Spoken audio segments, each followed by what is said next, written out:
further south where we're keeping our eyes peeled on thunderstorms developing. They're going to be developing more widely by the afternoon across England, eastern parts of Wales as well. The heat persisting over northern England and the North Midlands could get close to 30 Celsius. Not as hot in the south, but still pretty humid, pretty sticky, and that warm, humid air combining with some moisture, triggering those thunderstorms, hence why we have that warning in place. They're going to be hit and miss. Not everywhere seeing the thunderstorms, but where they do occur could cause some disruption. Even during the night, we'll continue the risk of further thundery showers coming up from the south. Another pretty warm and humid, oppressive night as we head into Friday morning. And Friday, a greater risk of seeing more cloud across England and Wales with more showers, and certainly bands of showery rain coming in from the west that will eventually introduce cooler air across the UK as well. Temperatures certainly not as high on Friday afternoon, but we could still get maybe 24, 25 across the east with some sunshine. Temperatures elsewhere in the high teens, low 20s, turning cooler right across the UK by the weekend.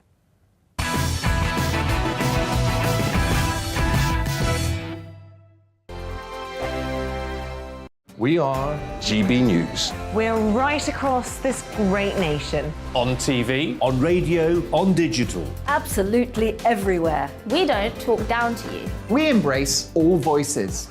With honest and civilised conversation. We're not part of the establishment. We're one of you. And we're only getting started. Join us on GB News, The People's Channel. Britain's news channel. Every morning from 6 o'clock, we'll wake you up with GB News Breakfast with all the stories you didn't know from the night before. So whether it's serious news, entertainment, or your own views from all over our great nation, we're here to kick off your day with a smile. And the national media should be reflecting and reporting what's happening here. You will notice the northwestern accents. Whether you're with us on TV, radio, or online, every morning, it's breakfast from 6 a.m. Hope you can join us. Join us for Ministry of Offence, the comedy panel show that's just like the news, in that the left fights the right and it doesn't really seem to matter who wins. We cover the big stories. It was in fact a troop of baboons and not angry vegans. I like that. And the really important stories. Fat naked cow gets stuck in swimming pool. It's a headline in a lot of local newspapers. Yeah. We're on the same team, Nick. Yeah, but I'm just helping you. Join us for Ministry of Offence, Saturday nights, 8 o'clock on GB News. I'm Dan Wootton. Join me Monday to Thursday from 9 to 11 for the feistiest and most fun news debate on TV, where free speech reigns. I'll bring you a sharp take on the day's biggest stories, bombshell newsmaker interviews, and A-list guests. And I guarantee you, no spin, no bias, no censorship, and no reason to go to bed. That's Dan Wootton tonight, Monday to Thursdays from 9 on GB News.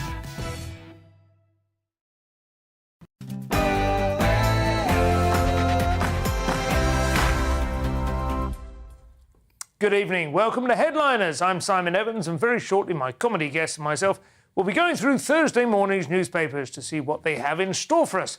But first, here's Tamsin with the news headlines.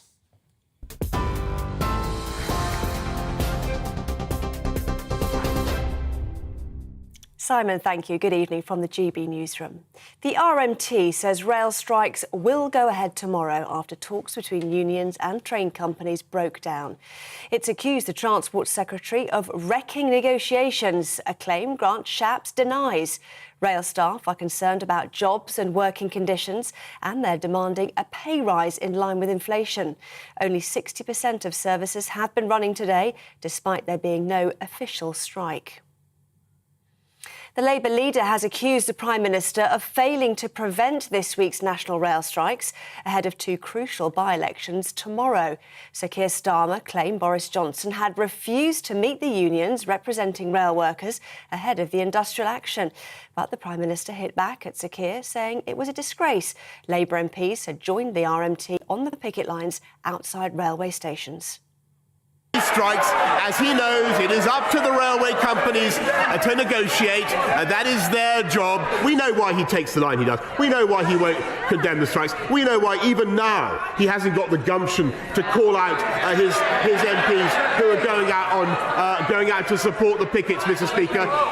The reason his authority is on the line in this matter is that they take They take £10 million from the unions, Mr. Speaker. The Prince of Wales will hold talks with the Prime Minister in Rwanda tomorrow. Prince Charles will join Boris Johnson in the nation's capital for the Commonwealth Heads of Government meeting. It's the first time they've met since the Prince reportedly described the policy of flying asylum seekers to Rwanda as appalling. The first flight was due to take off last week, but was blocked by the European Court of Human Rights. It's understood the discussion between the pair will remain informal. Traces of the polio virus have been found after a routine sewage inspection in London. The virus, which was officially eradicated in the UK in 2003, was discovered at a treatment works which serves 4 million people in the north and east of the capital. The UK Health Security Agency has declared a national incident and is urging members of the public to ensure their vaccines are up to date. The sale of Chelsea Football Club will see £2.35 billion go to a charity helping people affected by the war in Ukraine. The club has been sold after previous owner Roman Abramovich was sanctioned as part of the UK's efforts to target Russia after its invasion of Ukraine. The Office of Financial Sanctions says the money is frozen in a UK bank account to ensure it was not given to any sanctioned individual. TV, online and DAB+ radio, this is GB News. Now it's back to Simon and headliners.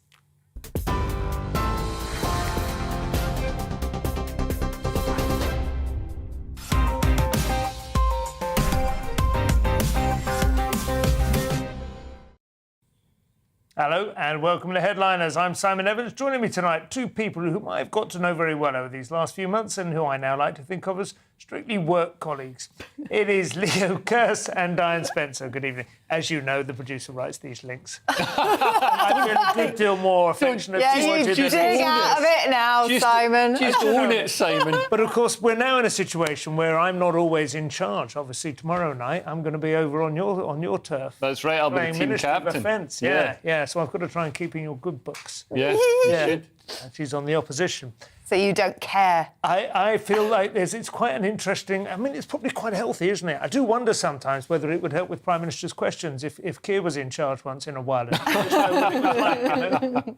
Anyway, we have some headlines to get through, so let's start, as very often we do, with the Daily Mail, who have polio back in the UK after 40 years. We'll be investigating that story, and also a picture of young lovers Murdoch and Jerry Hall, who bizarrely have fallen foul one another after only 6 years of marriage. Murdoch 91 and Hall 65 to divorce. Terribly heartbreaking news there for lovers and fans of true romance. The Daily Telegraph has teacher strike would be unforgivable, says Zahawi, and a rather extraordinary photograph of the Prince of Wales, who has visited the Genocide Museum in Rwanda there and is inspecting the skulls of some of the victims with an entirely appropriate look of dismay and concern on his poor old face. The Independent has new refugees locked up for removal to Rwanda, and an Afghan earthquake which has killed at least 1,000. It was a 6.1 on the Richter scale for Richter fans. The Guardian has talks to end rail dispute breakdown in acrimony, and a monument to the Windrush generation has been unveiled in what looks to be a railway station there, but I'm not quite sure. The Financial Times, they have, as always, a lot more information going on. They have the Afghan earthquake. They have Sunak defends 10% pension rise as teachers threaten strikes over pay. And they have Credit Suisse sued by fund manager at the heart of Vatican's London property deal. I suspect the Financial Times will have that story to themselves tomorrow morning. The Daily Mirror has one rule for them, meaning that is the bosses have enjoyed massive pay hikes over the last few years and the drivers have not. Got to keep pay down, PM? Try telling this lot.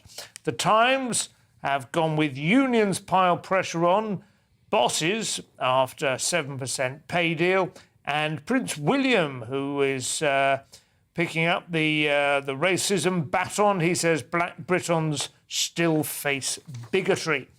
The Daily Star, finally, stranger things you probably did not know about Kate Bush. Ms. Bush, of course, enjoying a revival thanks to that TV show. And their main headline, psychotic seagulls holding me hostage. Why the FT and the other papers haven't covered that is a mystery. I'm not sure we'll have time to get onto it, but let's see. Those are the headlines. Let's see what's inside.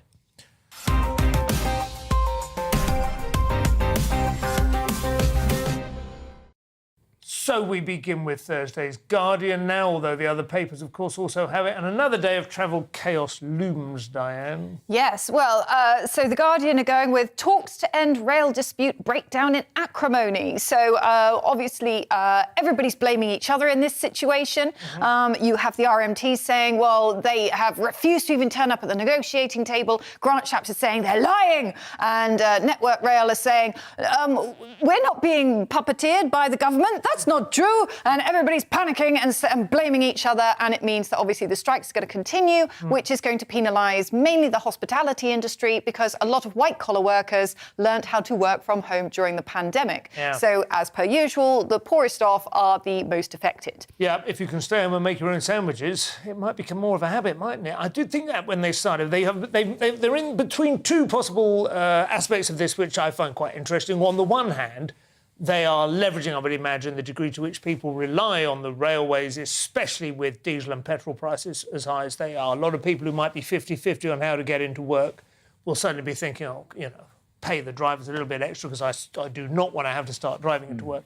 But on the other hand, we're all quite used to working from home now. What do you think? Yeah, absolutely. And over lockdown, hospitality took a big hit. A lot of those people weren't covered by furlough. A lot of them are self-employed, and they couldn't work. The hospitality industry was hollowed out. We saw the number of restaurants and bars that shut down. And while that was happening, the taxpayer bailed out the rail industry to the tune of £16 billion.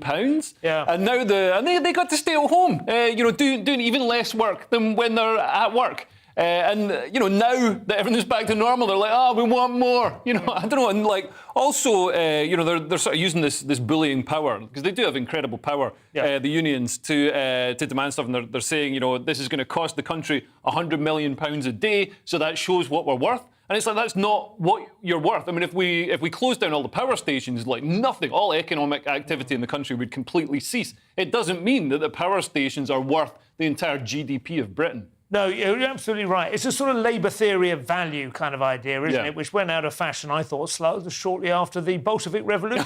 But it is extraordinary how certain industries and certain unions seem to be capable of organising still. Whereas, the hospitality industry, of course, part of the problem, as you mentioned with them, is that it wasn't really the workers, of course, who lost out. They were the ones who just went back home. A lot of them flew overseas or whatever, or they just went off and found different jobs.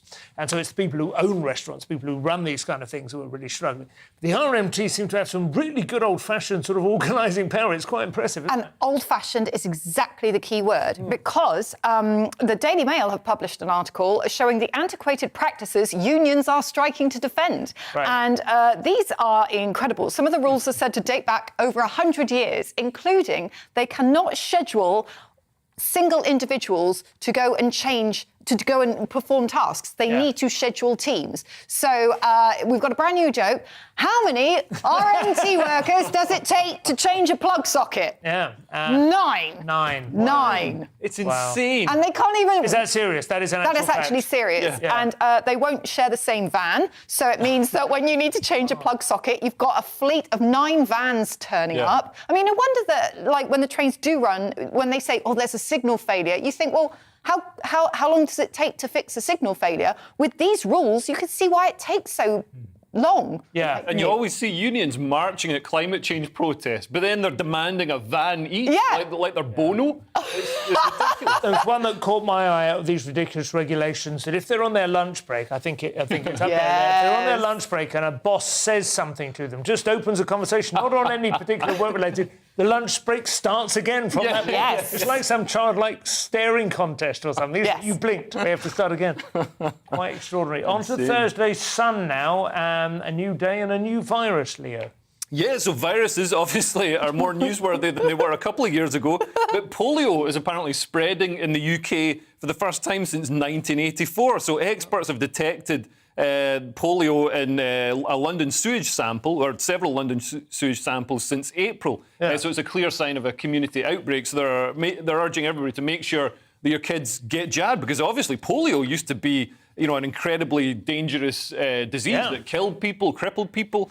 And we've not really been worrying about it. It hasn't been eradicated from the world, but it hasn't been in the UK for a while. So the last case was in 1984, and the country was declared polio-free in 2003. But so this is largely due to successful childhood vaccination programs. One of the most famous vaccinations in history, isn't it? The polio vaccination. Jonas Salk, I think, who created it and rolled it out. It used to just kill and put kids into iron lungs and stuff. Horrific business. And you'd always have one of those little plastic children with a slot in his head outside the newsagent that was for polio, and he had a... Is that what it does?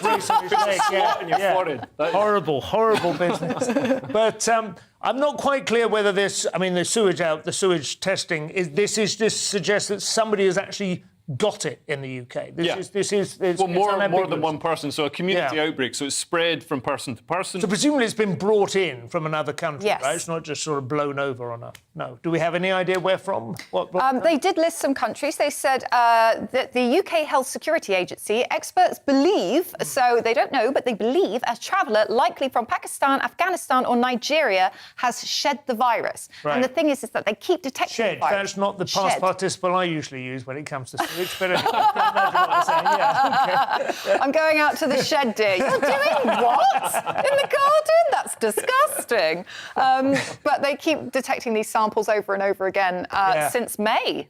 Wow. So there we go. OK, well, let's keep an eye on that story. That's nothing to worry about just yet, but keep alarmed. Nevertheless, Thursday... Panic level red. Yeah. Thursday's Financial Times. Looks like the Russians are taking it upon themselves to give us a winter of discontent, Diane. Yes, well, the International Energy Agency chief has warned that Europe needs to prep for total shutdown of Russian gas exports. OK. So they were doing some kind of one of these... I'm so sorry. They've published a new report. Yeah. And they're basically saying that governments aren't doing enough. So the IEA have said that you need to stop shutting down the fossil fuel power stations. Don't decommission nuclear power plants if it's safe to not do so, because you need to be prepared that Russia is just going to turn that tap off completely. So they're just warning mainly the OECD I thought we were countries. supposed to have turned the tap off at our end anyway as a sanction against Russia. And now Europe is still sending hundreds of billions of dollars to Russia for oil every day. Well, rubles now. Spend it all on arms. Yeah. Well, it's ridiculous. And as soon as Putin annexed Crimea in 2014, we should have noticed. We should have sat up and been like, well, we can't depend on this guy for oil and gas because he's unstable. And instead, we're still... I mean, just last week, Michael Gove, banned a fracking. Woodsets was a fracking site, and he kiboshed that. When we should be developing our fracking, this is the moment. I mean, all right, in 10 years' time, when we've dealt with Putin, we can worry about the environment. Right now, there's more pressing issues. We should be like opening Campbell oil field in the North Sea. Britain could be pretty much self-reliant on oil and gas. We could be helping out the rest of Europe, but instead we're just sleepwalking into a winter of discontent. Wow, that's a great combination of cliches. I do remember there was a president. What was his name? Trump, something like that. Donald Trump. Yeah. 2016, who went to Germany and my time. warned Russia. Wait 2 years. That being dependent on Russia for its energy, was, and there was some tremendously amusing footage of them all go. This Trump guy, what is he like? Turns out he's a sage. Incredibly wise man. The sage of Florida. What do you think, Andrew? Is it like Essentially, this is a warning saying, buy a coat now, because right now it is the summertime and we have discounts on coats. Buy coats, not bikinis. That's what they're saying. I think that's a good idea. Thursday, Sun once more, and the Rotherham abuse scandal report, Leo. This is a bit of a throwback to an earlier event, but Well, it's an earlier event, but it's still going on. The authorities still haven't tackled it, and it's still happening in towns across the UK, which is shocking. This isn't relating to the current shenanigans. So this is a new report by the Independent Office for Police Conduct. It found that officers who dealt with the Rotherham grooming gang scandal, which victimised, the official number is 1,400 girls. So this is grooming and child sexual abuse on just an industrial scale. It's horrific. So this was between 1997 and 2003, and many men were sent to jail. They found that the police failed to take decisive action. They were undertrained. Some turned a completely blind eye, and still no police officers have been sacked, or this hasn't been dealt with. And some of the details are horrific. So cops turned up, found an older man naked in bed with a victim, with a child, and didn't do anything. It's absolute insanity. They said they didn't have enough training. I don't know. What training do you need? I'm not even a police officer, and I know that if there's a naked old guy in bed with a child, you do something about it. What training do you honestly need? And I just can't believe they're so quick to police tweets or jump on, like Joe Lycett. He told a joke on stage, and they're straight round asking him questions, but they can't deal with child sexual abuse. They actually had a deal with one of the perpetrators to not arrest them. He handed over a missing girl as part of the deal. I just can't believe this happened. And this is all, the suggestion is that all of this mishandling comes from a fear of appearing racist, of destroying community relationships and so on. Exactly. One girl's father was told nothing could be done because of racial tensions surrounding the investigation, and the council, the social work and local authority, Labour local authorities, didn't address it because they were afraid of looking racist. That came out, that was actually specified in a previous report, and it's still going on. There's articles in The Guardian that misrepresent data to minimise the problem and say, there isn't a problem with Pakistani Muslim grooming gangs. It's absolutely shocking. Yeah. Anything to add to that, Dan? I can't imagine there is much to say. Except, as you say, it is still going on. I think Oldham most recently. Telford as well. Was doing about it, yeah.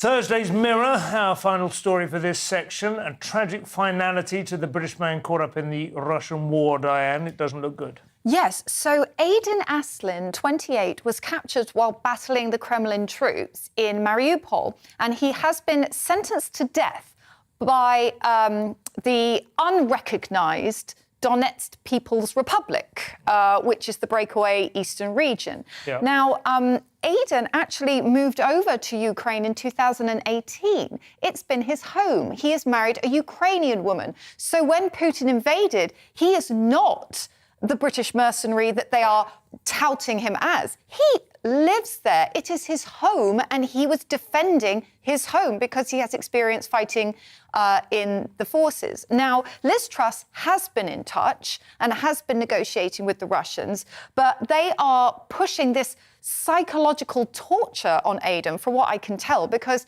he told his mother over the phone, no, they told me nobody's been in touch, they've told me this, they've told me that, and I think they're just lying, because I think they are torturing the poor man. And there's also another man, Sean Pinner, and this is just a very sad example of what's going on over there. But their entire story is being changed. The Russians are saying they're mercenaries, and they're sort of just piling all this rubbish on, which isn't true. Very upsetting news. Well, that is all we have for part one. That's the grim stuff out of the way. Coming up, we've got misogyny, drugs and sexually transmitted disease.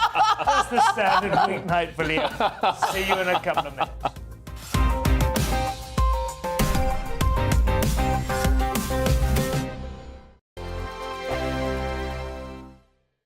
We are GB News. We're right across this great nation. On TV, on radio, on digital. Absolutely everywhere. We don't talk down to you. We embrace all voices. With honest and civilised conversation. We're not part of the establishment. We're one of you. And we're only getting started. Join us on GB News, the People's Channel. Britain's news channel. Every morning from 6 o'clock, we'll wake you up with GB News Breakfast with all the stories you didn't know from the night before. So whether it's serious news, entertainment, or your own views from all over our great nation, we're here to kick off your day with a smile. The national media should be reflecting and reporting what's happening here. You will notice the northwestern accents. Whether you're with us on TV, radio, or online, every morning, it's breakfast from 6 a.m. Hope you can join us. Join us for Ministry of Offence, the comedy panel show that's just like the news, in that the left fights the right and it doesn't really seem to matter who wins. We cover the big stories. It was in fact a troop of baboons and not angry vegans. I like that. And the really important stories. Fat naked cow gets stuck in swimming pool. It's a headline in a lot of local newspapers. Yeah. We're on the same team, Nick. Yeah, but I'm just helping you. Join us for Ministry of Offence, Saturday nights, 8 o'clock on GB News. I'm Dan Wootton. Join me Monday to Thursday from 9 to 11 for the feistiest and most fun news debate on TV, where free speech reigns. I'll bring you a sharp take on the day's biggest stories, bombshell newsmaker interviews, and A-list guests. And I guarantee you, no spin, no bias, no censorship, and no reason to go to bed. That's Dan Wootton tonight, Monday to Thursdays from 9 on GB News.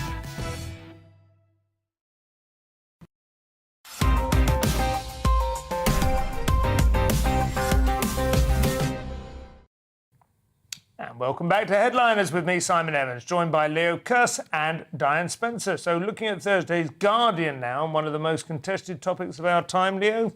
Yes, so free speech campaigners have condemned the UK government's boast that the planned British Bill of Rights will boost freedom of expression, claiming it'll actually undermine it. So there's a clause in this Bill of Rights that says a court must give great weight to the importance of protecting the right, which is completely vague and subjective. That doesn't, guarantee. It's not a cast iron concrete guarantee of freedom. And these campaigners say that we should instead reform a number of problematic laws, such as the Police Crime and Sentencing and Courts Act, the Public Order Bill, and the Online Safety Bill, which the Online Safety Bill creates a new category of legal but harmful speech that, again, is completely vaguely defined and subjective, and it puts the onus on policing it on the tech companies. So they'll be risk averse and not want to go to jail. So it'll really restrict online freedoms and what we can say. So broadly speaking, your view is that this new bill is not good news for those of us who prefer speech to be as free as possible. Yeah, absolutely. I mean, we've got so many overlapping pieces of legislation. In Scotland, there's the hate crime bill as well, which is being worked through. We've got a version coming in the rest of the UK. Yeah. So, I think we need to scrap a lot of this legislation and streamline it and also make it clear. And legislation really needs to be clearly worded and not, vaguely. Not, the court should give great weight. How much weight? What is weight? The culture of, common law in this country, broadly speaking, I think not a bad thing, and the ability of judges to kind of weigh things up in and use a bit of common sense is not always necessarily a bad thing either. But there does seem to be a drift in the last few years towards a more authoritarian reading of that law. Sorry, isn't it whatever's in fashion as well? If a certain sensibility is in fashion, then that is where the law's weight goes. But I don't like the use of the word weight. That doesn't sound good. That makes me think of an uneven seesaw where somebody sits on the seesaw and I'm just sat in the air going, oh, well, great, I have no weight. I'm done. That's it is. I mean, it's a fairly well-established principle in court and in law and in common law and in equity and so on that, you have a number of things to consider and which one do you give the priority to? I think that's a reasonably well-established. I think judges understand that's part of their remit. Yeah. The thing about this is, I think there's probably very high-profile cases, like obviously, your Nazi pug and that kind of thing, and these are the ones that capture everyone's imagination. There's always a lot of stuff which is less glamorous, less interesting, but is equally important. For instance, defamation and libel, and that kind of thing, which can be a one-on-one kind of case and is often what limits the idea of free speech. Does it have anything to say about defamation? Well, you've got non-crime hate incidents as well, and there's about 150,000 of these, so they're in the process of being phased out. But until they were, if somebody accused you of hate speech and the police investigated and found it completely, you're completely free and hadn't broken the law, you still had a non-crime hate incident recorded against your name. Yeah. So any employer that's going to hire you, they search your name, see that you've got this against you, and don't hire you. So, these things can have far-reaching consequences. And it has a very chilling effect on any individual who gets a call from the police. I mean, we've all been there, they knock on the door, and there's just that moment, however much you might think you're above it, where you feel like you're a naughty schoolboy again, don't you? Yeah. 7 years old, what have I done, And then you find it's your own wife that called them in, I'd like to report a hate incident. But I do think it's interesting, and the other one we'll move on in a minute is, of course, the extent to which journalists are expected to reveal their sources and all that kind of thing, which all comes under this again. Very important, and I personally think does need protecting, right up until the moment when, you see somebody coming out with a story you don't like the look of. Where do you get that from then? And then you'll give them a slap, won't you? One of those strategic lawsuits against public participation. Sticking with Thursday's Guardian now, female scientists and credibility, Diane. Yes, well, talking about publication, female scientists are less likely to be given authorship credits, an analysis finds. So Professor something or other, she works in New York University, can't remember her name, and she did this study between 2013 and 2016. Her name is Julia Lane. OK. And she looked at all these articles and she discovered that there is a discrepancy. Quite often, women will not be credited when they were key in creating something new. It also happens with the new graduates. A few more male graduates will be acknowledged rather than the female graduates. But it's interesting when it came to the reactions as to why. Like when she said, so why do you think you were missed off? Yeah. What's interesting is that then 2/3 of the women went, it could be due to bias and discrimination, whereas all of the men went, I probably didn't contribute enough. Right. So that's a very interesting psychological difference as well. Yeah. Let's hear it for men and their humility and realism. Sense of proportion. Jeez. I mean, I suppose the question is, none of us really have any idea, do we, what authoring a scientific paper is like, how many hours it might take, how many contributions it might take from how many different people. We are completely guessing here, and we're in the dark. But it does feel like there's maybe a culture of reference and recognition that is starting to be at least acknowledged. Yes, and also, I mean, we work in a very different industry, whereas in, like, for example, in a television programme or a film, everybody gets credited. Like, everybody. Like, the person who got the coffee gets credited. Everybody. So it's interesting. And then you fast forward through the credits because they're absurdly long nobody now, reads them. I remember watching The Clangers. I used to love The Clangers. Do you remember Oliver Postgate? You did the narration and created The Clangers. It was an animated show. The only credits on the entire show for The Clangers were Oliver Postgate and then Pete Firmin, who was basically he's the guy who sort of did built the models and did. Well, kids' TV shows. That was it. Literally two people. Kids' TV shows used to literally be like a face drawn on a spoon with a felt tip, and a guy's like waving it. Now the credits to like Noddy in the morning or like Postman Pat or something are as long as they might be for like Top Gun Maverick. It's anyway, this is obviously more serious. The one that always comes up though, which always makes me feel I don't know, is Rosamond Franklin, who was. Who contributed important images which allowed Crick and Watson to identify the structure of DNA. She's always given as an example of somebody who was left out of the science books, to the extent now which I think she is probably as famous to anyone discussing it.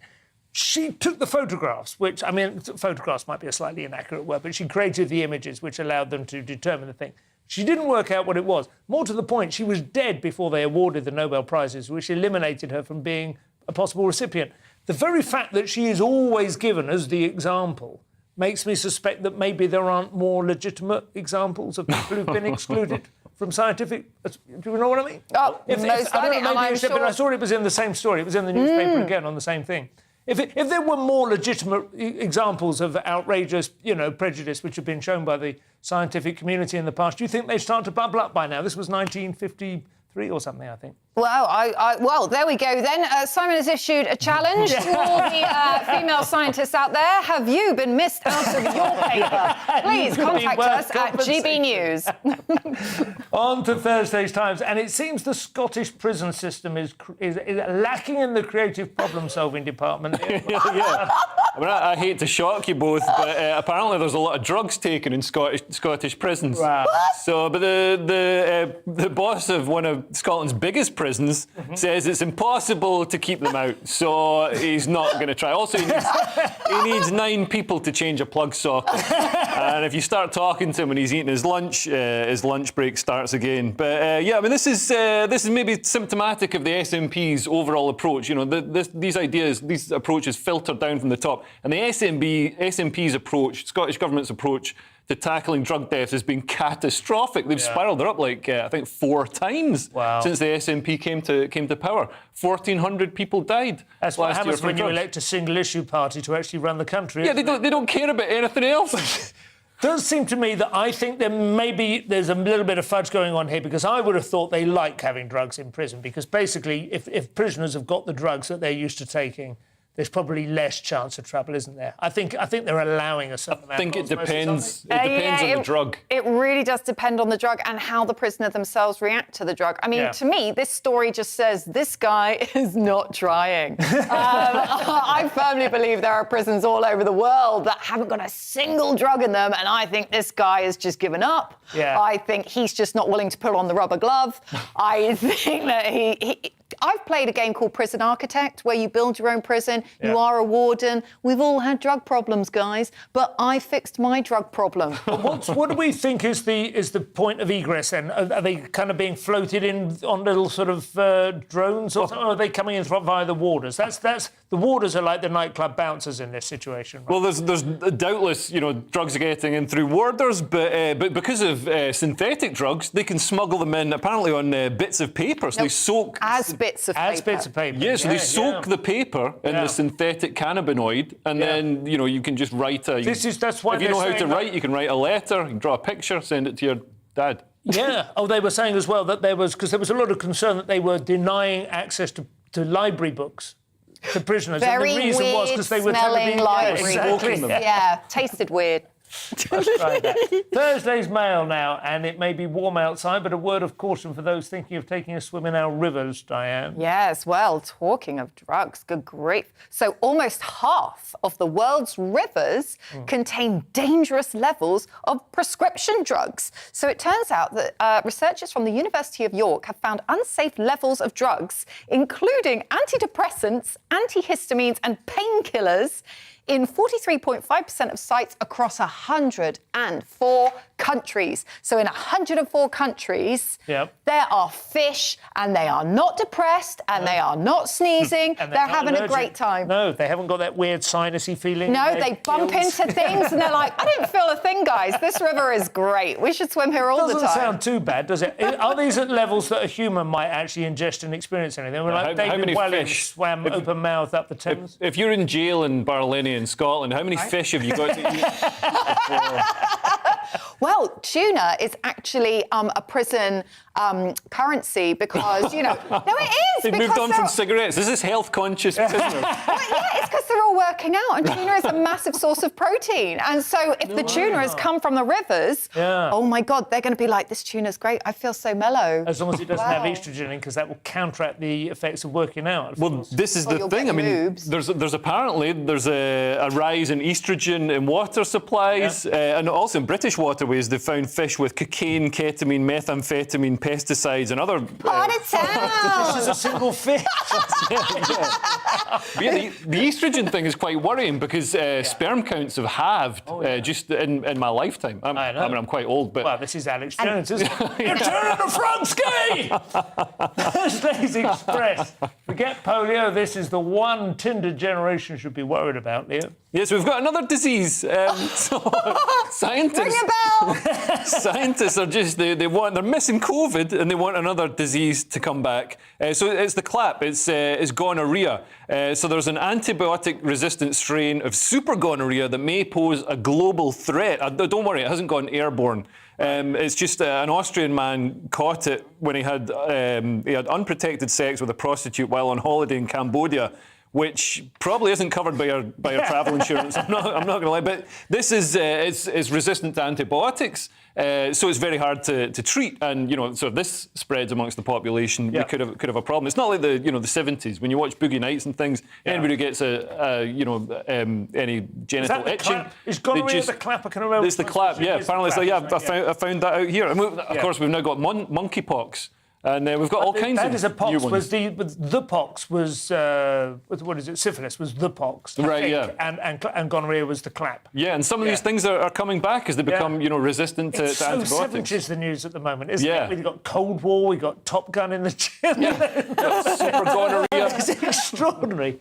Oh, ABBA's on tour. They are. It's wonderful.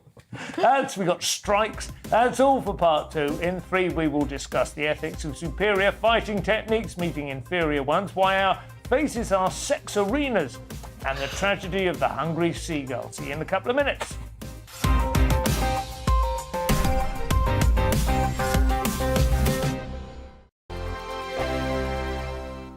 We are GB News. We're right across this great nation. On TV, on radio, on digital. Absolutely everywhere. We don't talk down to you. we embrace all voices. With honest and civilised conversation. We're not part of the establishment. We're one of you. And we're only getting started. Join us on GB News, The People's Channel. Britain's news channel. Every morning from 6 o'clock, we'll wake you up with GB News Breakfast with all the stories you didn't know from the night before. So whether it's serious news, entertainment, or your own views from all over our great nation, we're here to kick off your day with a smile. And the national media should be reflecting and reporting what's happening here. You will notice the northwestern accents. Whether you're with us on TV, radio, or online, every morning, it's breakfast from 6 a.m. Hope you can join us. Join us for Ministry of Offence, the comedy panel show that's just like the news, in that the left fights the right and it doesn't really seem to matter who wins. We cover the big stories. It was in fact a troop of baboons and not angry vegans. I like that. And the really important stories. Fat naked cow gets stuck in swimming pool. It's a headline in a lot of local newspapers. Yeah. We're on the same team, Nick. Yeah, but I'm just helping you. Join us for Ministry of Offence, Saturday nights, 8 o'clock on GB News. I'm Dan Wootton. Join me Monday to Thursday from 9 to 11 for the feistiest and most fun news debate on TV, where free speech reigns. I'll bring you a sharp take on the day's biggest stories, bombshell newsmaker interviews, and A-list guests. And I guarantee you, no spin, no bias, no censorship, and no reason to go to bed. That's Dan Wootton tonight, Monday to Thursdays from 9 on GB News.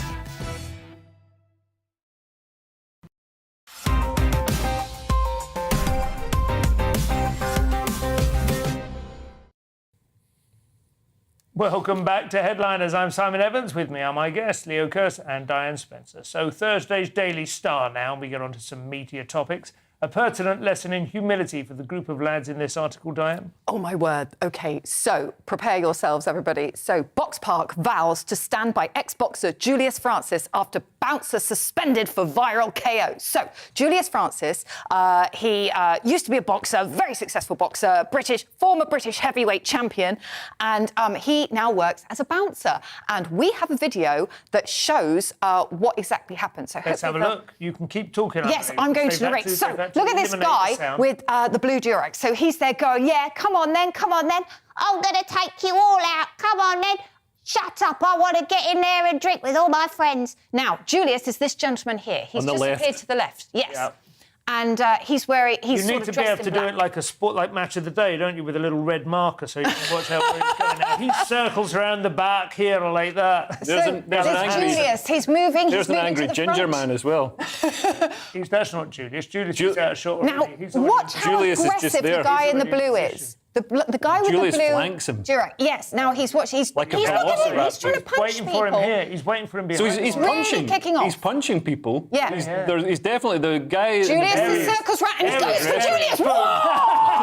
And straight in the foot. Look at the And given speed. he's a professional boxer, that wasn't a particularly great shot. I mean, But this guy's unconscious. No, it just shows you how big and Have we got? It sounds like we've got a powerful challenger for the title. Simon's going to take him on. He didn't have to put his weight into it, did he? The guy was lightweight, really. Yeah, but he didn't even try. He literally reacted on instinct, and he kind of just went. Whoop, It was a bit like when John Prescott got hit with that egg. Whoppa! Yeah.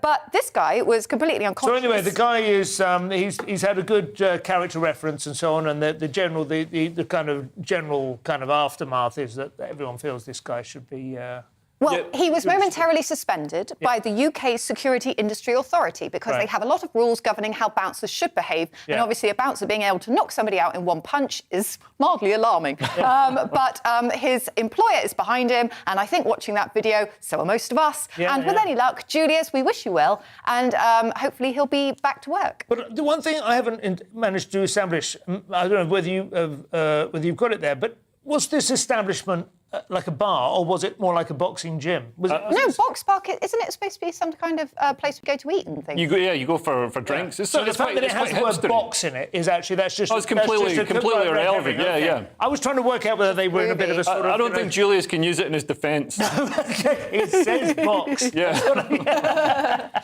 He was still within the park. So, Thursday's Telegraph now, another story of someone overestimating their abilities, Leo. Yeah, this is fantastic. So, a sinkhole opened up in a London street. Was it in London? Bexley Heath. Bexley Heath, so South London. And a big sinkhole, 8 foot deep, 15 foot wide and 20 foot long. And the residents all came out to have a look at it. They're like, oh my God, what's happening in the street? And somebody came along on a motorbike, and instead of stopping... And, like, as you do with a hole this size, he tried to jump it. And he didn't make it, unfortunately. No ramp. No ramp, just like a skateboarder, just trying to do come up in the berm. But, I don't know if he's been drinking river water, but because he fell into it. Like, the resident, described what happened. We were standing there looking at it. A motorbike came speeding along, tried to jump over the hole, and he fell into it with this big bike, and then got out and started shouting, I need a taxi, and then ran off. So that's hilarious. Yeah. I think even I recognise that you need a little bit of upward lift if you're going to clear a sinkhole. They're weird, though, aren't they, sinkholes? I love sinkholes. There's a tiny bit of Stranger Things type madness opening up. Oh, I had a dream once that I got swallowed into a sinkhole and it was horrible. Yeah. But it's the way that kind of you suddenly realise, wait, there's limestone underneath us that can just dissolve, and suddenly there's a hole in the road. It's a little bit terrifying. Yeah. I would never try to jump on a bike. No, absolutely. Well, that's... rollerblades, maybe. I guess that chap is lucky to be able to call for a cab. Thursday's Guardian now. Microsoft have put up the safety bumpers on their AI. Yes. So Microsoft is limiting access to the facial recognition tool in artificial intelligence ethics overhaul. So Microsoft are now concerned about deep fakes. But I kind of feel like the digital horse has already bolted from this stable. I kind of feel like it's already out there, but Microsoft are doing what they can to kind of claw back some of the stuff because, for example, changing your voice. So you can use something to make you sound like somebody else. Microsoft are now sort of putting in an audible, essentially a digital fingerprint, so they would be able to say, perhaps if they had to go to court, yes, no, this is clearly a deep fake. But there's lots of things that they have to change because obviously it's to do with inferring emotion, gender or age using facial recognition technology. Because there's a lot could replace Keir Starmer then. Or give him emotion. Yeah. Can you imagine an emotion? He'll be able to tell if it's a woman or... Yeah, I think that's part of the problem, isn't it? The AI is probably too decisive for them. It makes them uneasy. I think there is a little bit of that, isn't there? I don't fully understand this story, but some of the things that occasionally people express concern about with AI is that it does seem to be extraordinarily blunt speaking, and as often as not quite accurate. But it's the degree to which it isn't sensitive about people's preferred pronouns or whatever, that's the kind of element of it a little bit, isn't it? Yeah, and this technology can be abused. So obviously Microsoft, are probably restricting this facial recognition software to stop it being used nefariously. Yeah. But it's already being used nefariously in China. The Chinese Communist Party I think they've got the most surveilled population in the world, and they use facial recognition so they can track people like ANPR, like we do with number plates. They can track people across the city, and they've got the social credit score, so they can see what you're up to and then reduce your social credit if you're doing anything the state doesn't like. And the extent to which AI can distinguish between different aspects of human behaviour, personality, and genetically determined. One thing, this came out about a year ago, and I still find it absolutely extraordinary. There is an AI that can look at an X-ray, like of a chest X-ray, your rib cage essentially, and can tell what race you are. which will have a 93% likelihood of matching your self-identified race. Previously, surgeons, doctors, whatever, had not believed there was any difference between the skeletal structure of different races. They would not be able, they still don't know what it is that the AI is identifying, and yet it can do so. Which is, I mean, that is a little bit scary, right? It's kind of, you're thinking, what? It is very intense. I mean, so these applications are used sometimes in war zones. For example, they use them to track the movements of people, and they've used them to make predictive patterns so they can sort of guess where IEDs have been put. If they follow a certain person's face and they notice where that person is looking and how they're looking at the same place and they keep visiting somewhere, and then they put it into the computer and the computer says, this person's been doing something very weird. They've been scoping out this area. So that's where it is useful. But obviously then you have the other side where I'm pretty sure in China there could be a deep fake of Leo going, well, the Chinese Communist Party is the best party I've ever seen, and they completely redone GBNews. That's actually real. I got 200 quid for that. Thursday's Mail now, and this one's about having sex on your face, Leo. Not all at once, please. No, this is pretty disgusting. So apparently there's 8-legged mites, arachnids, that have sex on our face. And we all have them, and we have them from birth. They're passed on during the act of birth. Right. If it's an act. Is it an act? They exist in our ears. It's better than pulling a rabbit out. But we have them in our ears, eyebrows and eyelashes, as well as hair that covers nipples and genitals. And they live on us. They have sex on us, but they're tiny. They're 0.01 inches long. But 0.01. They must be more than that. That's quite big. 0.01. No, I thought they were 0.3 millimetres. 0.01. Yeah. 0.3 millimetres. Okay. Yeah. Okay. So we're talking pretty small. Yeah. But there's loads of them on our face right now. I can see them. I can see them on you, Simon. That sounds small, but not impossibly small. Yeah, but there's a picture of one. Look.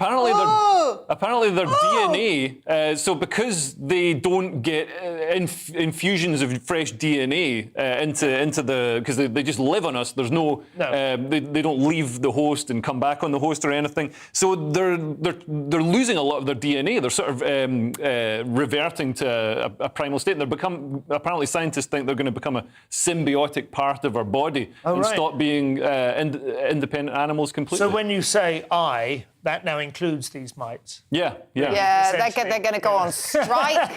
They're going to go all sorts. Some of the scientists think, maybe they can help you, like they keep your pores clean. They're not totally sure what they do. But I'm thinking, but when I have bits of my face waxed, surely I'm ripping off a load of mites as well. Well, then this is just on top of the trillions of bacteria you've got in your gut and all the rest of it. I mean, we are a minority in reality. I think the whole they-them pronouns thing makes a lot of sense. You know, there's very few of us can really claim to be a single identifiable individual. Now, the Harvester Buffet has been a symbol of continuity and strength for our great nation for generations. Well, I say generations. I seem to remember it arriving. But anyway, hopefully that will continue, Diane. But what's going on? So, Harvester salad bar leaves chain in hot water with diners. Right. So, Harvester are now saying, rather than you go up and you fill your salad plate, it used to be you fill your salad plate with as much as you want, and you could go up as many times as you want. Now, you're going to have to queue up, and you have to say to the person behind the counter, I would like to just have bacon bits and croutons, please. And you're going to have to acknowledge your poor salad choices to the person there. I want 3 scoops of coleslaw. No, I don't want any lettuce. All the Thousand Island dressing. Yes, I want 3 tubs of that, please. So you're being salad shamed, essentially. You're being salad shamed because it's not a bottomless refill either. Well, it is, but you have to keep going up and you have to keep asking somebody. I think they've changed this because obviously sometimes when you go to the salad bar, there's sort of kids squeezing croutons and stuff like that, and it's a hygiene thing. But the fans of Harvester, I don't think they're real fans if they're saying they're going to boycott the whole thing just because of this change. You can't be a real Harvester fan. Yeah, but you can't. They're doing away with bacon bits, olives and beetroot chunks because apparently they're expensive parts of the salad. So I can understand if you're a beetroot fan. Yeah, they're getting rid of some of the best bits. I could never understand why they would sort of put all the things like beetroot and sometimes even like kind of things with fish or meat involved, and they'd be next to iceberg lettuce, which you just think is utterly valueless, worthless.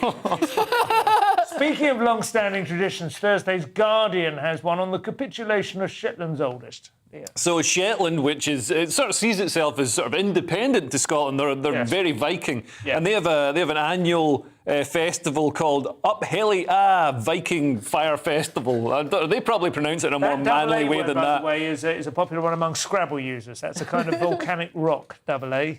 AA. Yeah, I believe so. But anyway, is that what it's? I think it's the same one. Yeah. I don't know if that's what it. I don't know if that's what it is here. This is something to do with Vikings, but they've never let women take part because they're Vikings. Yeah. You know what I mean? So they're a lot of toxic masculinity, and all that sort of raping and pillaging. It wasn't. They're not reformed husbanding. Characters. What's husbanding? Looking after animals, once you've settled down, once you've... I just call that looking after animals. I didn't know you had to marry them. Yeah. But, so they have this procession, 1,000 people carrying torches, and they've never let women take part in it. But now, for years, women have been saying, no, let's take part. And finally they've been like, all right, women can take part. It's over. It's over. Yeah, give the women the flame. I've got to say, Dan, you look like you're ready for it. Yeah, I'm ready to carry a flame and pretend to be a Viking. Why not? That sounds fun. Fit right in Shetland. I've never been there. Have you ever been? No, never been. I would like to go. I've been to Scotland, though, and it's cold enough. Thursday's Daily Star. Normally, when a bird is punched outside of Wetherspoons, the police are called. This time, however, it was only a seagull, Diane. It was the RSPD. Yes, so, so this is a little bit of a sad story, depending on where you come down on the sense of justice. So a seagull was punched to death outside of Wetherspoons after it stole a single chip. Wow. Oh, tiny Tim. Was it Julius Francis? Yeah, I was going to say. It was not Julius Francis. On his holiday. Eating his chips. So, essentially, there were witnesses, and they said that this man didn't seem to care that the bird, he sort of lamped the bird, and everybody was sort of in shock, going, why on earth did you punch the bird? Just shoo it away. You kind of punch it on, you would kind of normally backhand it, wouldn't you? Would you?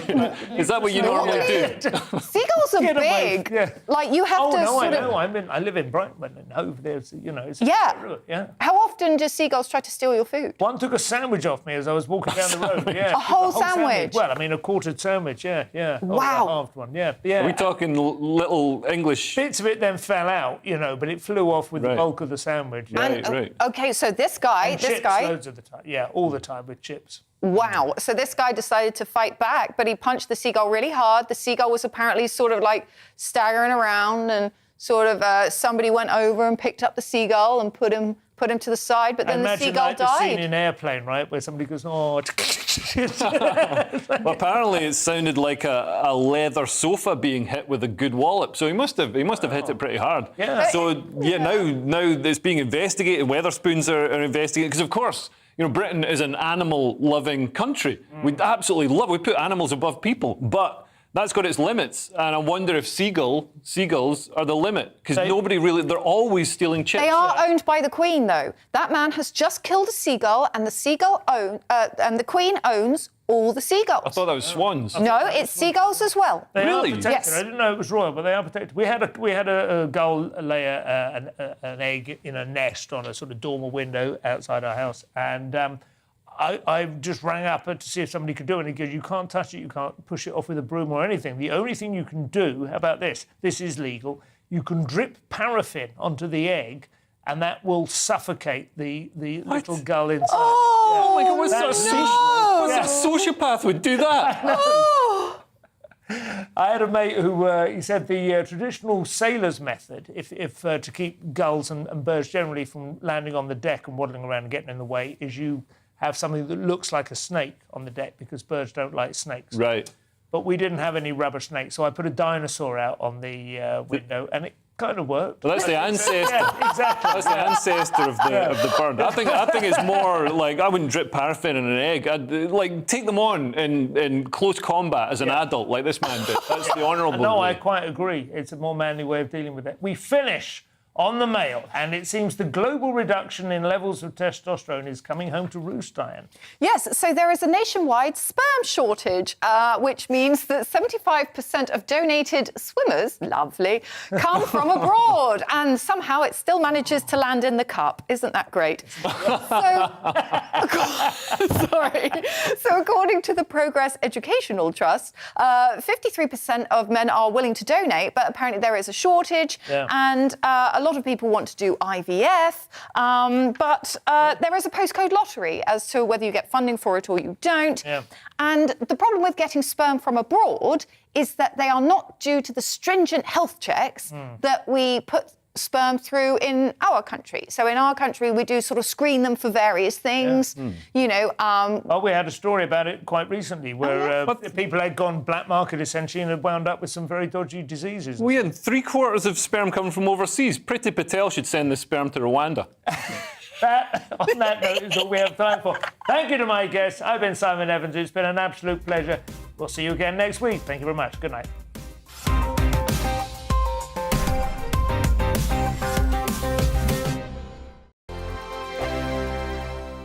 I'm Dan Wootton. Join me Monday to Thursday from 9 to 11 for the feistiest and most fun news debate on TV, where free speech reigns. I'll bring you a sharp take on the day's biggest stories, bombshell newsmaker interviews, and A-list guests.